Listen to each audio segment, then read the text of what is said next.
অনেক লোক বলতে চায় যে ইমামের পিছনে সূরা ফাতিহা না পড়লে নামাজ হবে না। ঠিক বলছি না ভুল বলছি? আছে না নাই?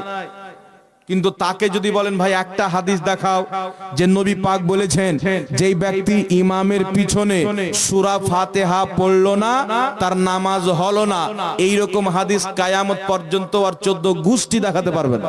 উবাদা বিন সামিত রাদিয়াল্লাহু তাআলা আনহু তিনি বলেন রাসূলুল্লাহ সাল্লাল্লাহু আলাইহি ওয়াসাল্লাম বলেছেন লা তাফআলু ইল্লা বিফাতিহাতিল কিতাব, অর্থাৎ তোমরা ইমাম সাহেবের পেছনে কোনো কিরাত করবে না, তবে সূরা ফাতিহা অবশ্যই পাঠ করবে, কারণ সূরা ফাতিহা না পড়লে তার কোনো সালাতই হবে না।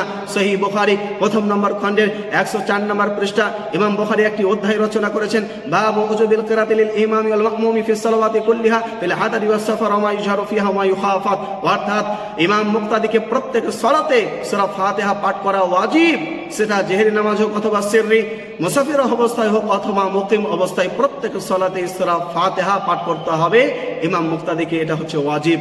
দলিল সহিহ বুখারী 756 নম্বর হাদিস, লা সালাতা লিমান লাম ইয়াকরা বিফাতিহাতিল কিতাব, রাসূলুল্লাহ সাল্লাল্লাহু আলাইহি ওয়াসাল্লাম বলেছেন যে ব্যক্তি সালাতে সূরা ফাতিহা পাঠ করে না তার সালাতই হয়নি।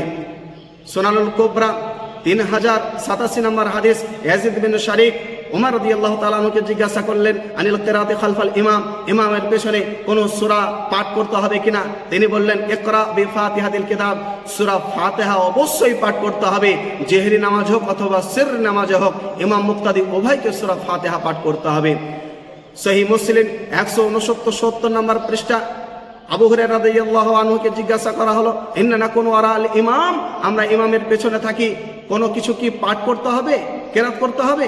তিনি বললেন হ্যাঁ, ইকরা বিহা ফি নাফসিক, সূরা ফাতিহা মনে মনে পাঠ করবে, কারণ আমি আল্লাহ নবী সাল্লাল্লাহু আলাইহি সাল্লামকে বলতে শুনেছি যে ব্যক্তি সালাতে সূরা ফাতিহা পাঠ করে আল্লাহ তাআলা তার প্রত্যেকটি আয়াতের জবাব দান করে। আপনি কার কথা মানবেন?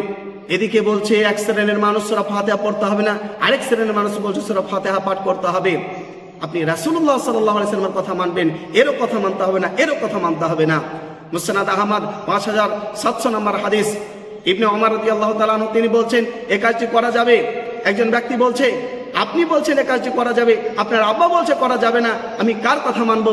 তিনি বললেন আমার বাপের কথা মানবেন না রাসূলুল্লাহ সাল্লাল্লাহু আলাইহি সাল্লামের কথা মানবেন? তখন সে ব্যক্তি বলল রাসূলুল্লাহ সাল্লাল্লাহু আলাইহি সাল্লামের কথা মানবো। তখন ইবনে ওমর তিনি বললেন হাকাদা সানাহা রাসূলুল্লাহ, রাসূলুল্লাহ সাল্লাল্লাহু আলাইহি সাল্লাম এই কাজটি করেছেন। रहते हुए नबी का गुफ्तार ना देखो किसी का कौल ও কিরদার, রাসূলুল্লাহ সাল্লাল্লাহু আলাইহি সাল্লামের স্পষ্ট হাদিস থাকার পরে আমরা কোনো মানুষের মতামত নিতে যাব না।